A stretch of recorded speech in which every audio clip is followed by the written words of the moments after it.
बिस्मिल्लाहिर्रहमानिर्रहीम। मैं हूं आपका जुल्करनैन और आप देख रहे हैं यूट्यूब चैनल जुल्करनैन।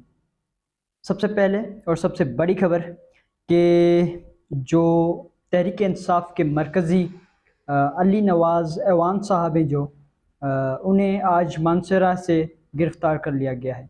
गिरफ़्तार नहीं बल्कि इसे हम अगवाकारी कहेंगे कि उन्हें अगवा कर लिया गया है और मानसरा से उन्हें अगवा किया गया है और वो बहुत से टाइम से लापता थे, मीन्स छुपे हुए थे और अपने आप को लापता रखे हुए थे गिरफ़्तारी से बचने के लिए, अगवाकारी से बचने के लिए।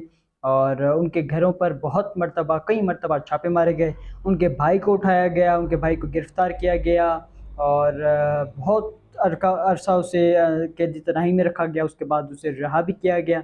उसके बाद फिर से उनके घर पर छापे शुरू हो गए थे, लेकिन आज तकरीबन कुछ घंटे पहले जो अली नवाज़ ऐवान साहब हैं उन्हें मानसरा से गिरफ़्तार कर लिया गया है। लेकिन उनका ये जो बयान है, बयान हल्फिया है, वो पड़ा हुआ है, मौजूद है और उसमें उन्होंने वाज़ेह तौर पे बताया है कि मैं हल्फिया ये कहता हूँ कि मैं इमरान खान साहब के साथ हूँ। उन्होंने कहा है इस बयान में कि अगर इसके बाद मेरा कोई बयान आता है तो वो मेरा बयान नहीं होगा, उसके साथ मेरा कोई ताल्लुक़ नहीं होगा। तो अब भले आप अगवा करें, उनको टॉर्चर करें, कुछ भी करें, अगर आप बयान प्रेस कॉन्फ्रेंस भी करवा लेते हैं तो भी हम समझेंगे कि उनका जो हल्फिया बयान है वो पड़ा हुआ है और उससे वो तहरीक इंसाफ का हिस्सा ही हैं। उसके अलावा जो निगरान वज़ीर आला पंजाब हैं मोहसिन नकवी साहब, उनका जो खुद का चैनल है सिटी 42 न्यूज़, तो उसमें एक इंतखाबात हुए छोटे से, वहाँ जो सिटी 42 के इंतज़ामियात ने जो इंतज़ामिया की जानिब से इंतखाबात कराए गए, उसमें कैंडिडेट्स खड़े किए गए जिसमें इमरान खान साहब, नवाज़ शरीफ साहब और दीगर भी थे।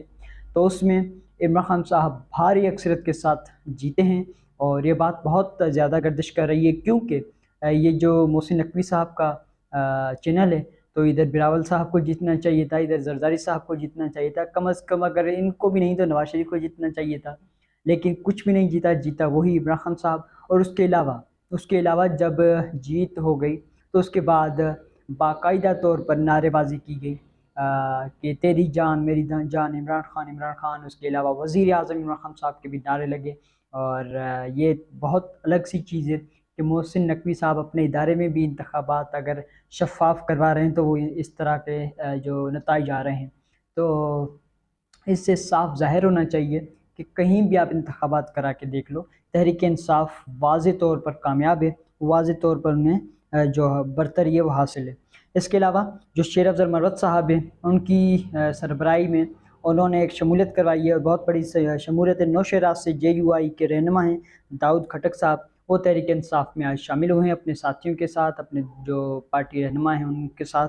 ये एक अच्छी ख़बर है और ये वक्त वो है जब लोग PTI को छोड़ के जा रहे हैं। उस वक्त शेर अफ़ज़ल मरवत साहब ने तहरीक इंसाफ में दाऊद खटक साहब को जो शामिल किया है, उनको शमूलियत उनकी करवाई है। इसके अलावा भी शमूलियतें हो रही है, कराची में भी हुई हैं शमूलियत और दीगर जगहों पर भी हो रही है और ये एक अच्छी चीज़ है जिससे वाज़ेह तौर पर पैगाम जाता है कि तहरीक इंसाफ टूटी नहीं है, तहरीक इंसाफ मज़ीद मजबूत हो रही है और जिसके नताइज आपको आने वाले इंतखाबात में मिल जाएंगे। परवेज़ खटक साहब के जो सामने वो इंतखाबात लड़ेंगे, उन्होंने कहा है कि परवेज़ खटक का मैं मुकाबला करूँगा। उन्होंने कहा कि मैं तहरीक इंसाफ के और इमरान खान साहब के नज़रिए के साथ पहले भी था, लेकिन मुझे बाकायदा तौर पर अब मौका मिला कि मैं अपने साथियों के साथ आकर इसमें हिस्सा डालूँ और इस जद्दोजहद में हिस्सा बनूँ।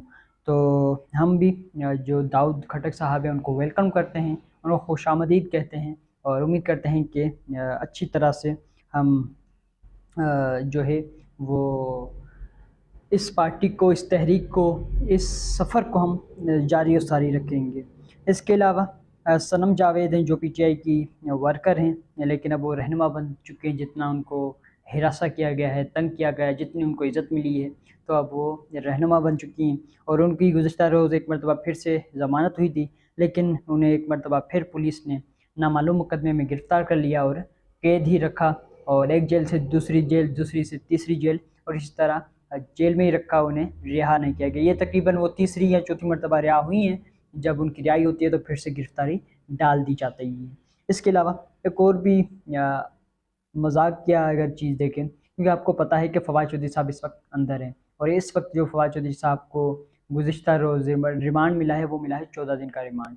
14 दिन के लिए वो अंदर हैं, लेकिन उन पर गुज़िश्ता रोज़ एक मुकदमा दर्ज हुआ है जो बिल्कुल एक मजाक या अंदाज में मुकदमा बनाया गया है, जिसका भले ही फवाद चौधरी साहब अब तहरीक इंसाफ में नहीं रहे, लेकिन ये मुकदमा जिस तरह है तो हंसी आती है, सब हंस रहे हैं इस पर। मुकदमा बनाने वालों ने भी क्या मुकदमा बनाया है कि फवाद चौधरी ने 6 बोरियां खाद की DAP, और उसके अलावा चार चारपाइयाँ, मेज़, कुर्सियाँ, सोफ़ा सेट, और ये फवाद चौधरी साहब ने चुराया है और चोरी किया है, जिसका उन पर मुकदमा दर्ज किया गया है।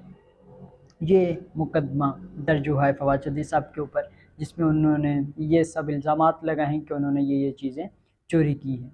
जबकि वो एक सियासी रहनुमा हैं। पूरी कौम जानती है कि कोई भी सियासी रहनुमा इस तरह की हरकत नहीं कर सकता, कोई आम पाकिस्तानी आम शहरी भी इस तरह नहीं करता। और ये एक कुछ लोग होते हैं ऐसे करते हैं, लेकिन ये जो फवाद चौधरी साहब के ऊपर ये इल्ज़ाम लगाया है तो ये बिल्कुल बेबुनियाद है। लेकिन ये फवाद चौधरी साहब को समझना चाहिए कि वो इमरान खान साहब को छोड़ चुके हैं, और उन्होंने समझा था कि मैं छोड़कर इमरान खान साहब को और अपनी ज़िंदगी बचा लूँगा या उन्हें खुश कर दूँगा, तो वो इस तरह खुश हैं कि वो एक मरतबा फिर ऐसे बेबुनियाद मुकदमात फवाद चौधरी साहब के खिलाफ दर्ज करवा रहे हैं। अब तक के लिए इतना है, के लिए मेरे इस चैनल को लाइक करें, शेयर करें, सब्सक्राइब करें, ताकि मेरा हर लेटेस्ट वीडियो को आपके पास पहुंच सके। Thank you so much.